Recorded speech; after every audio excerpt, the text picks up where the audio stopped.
বুখারীর বর্ণনা, আল্লাহর নবী বলেন জিনাল লিসান আল মান্তিক, জবানের জিনা হলো অবৈধভাবে কোনো নারীর সাথে কথা বলা, সরাসরি অপ্রয়োজনীয় কোনো নারীর সাথে কথা বলা, এটা জবানের জিনা।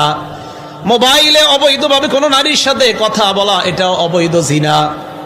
মোবাইলে একজন নারীর সাথে আপনার পর্দা করা, যার সাথে ফরজ, এই নারীর সাথে অনর্থক কোনো কারণ ছাড়া মোবাইলে কথা বলা, এটা জিনা, এটা মুখের জিনা, জবানের জিনা।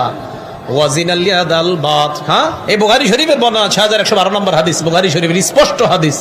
রাসূল আকরাম সাল্লাল্লাহু আলাইহি সাল্লাম বলেন, এইভাবে অনর্থক কথা বলা, যেই নারীর সাথে আপনার দেখা দেওয়া হারাম, তার সাথে সরাসরি অনর্থক কথা বলা, ফোনে অনর্থক কথা বলা, এটা জিনার অন্তর্ভুক্ত। তো রাসূল আকরাম সাল্লাল্লাহু আলাইহি সাল্লাম বলেন, শুধু এটাই না, ওয়ান নাফসু তাতাবান্না ওয়া তাশতাহি, একজন নারীর সাথে আপনি ফোনে কথা বলার পর এই নারীকে নিয়ে আপনি কল্পনা করা শুরু করলেন, বালিশের মধ্যে মাথা লাগায়া চিন্তা করতে লাগলেন, যার সাথে কথা বললাম না জানি সে দেখতে কেমন, এটা অন্তরের জিনা, এটা অন্তরের জিনা। হ্যাঁ, বুখারী শরীফের বর্ণনা। এখন সাহাবারা নবীর সাথে বায়াত হইতেছে, নবীজি বললেন, 1 নাম্বার শিরিক করবা না, 2 নাম্বার চুরি করবা না, 3 নাম্বার ওয়ালা তাজিনু, ব্যভিচার করবা না, 4 নাম্বার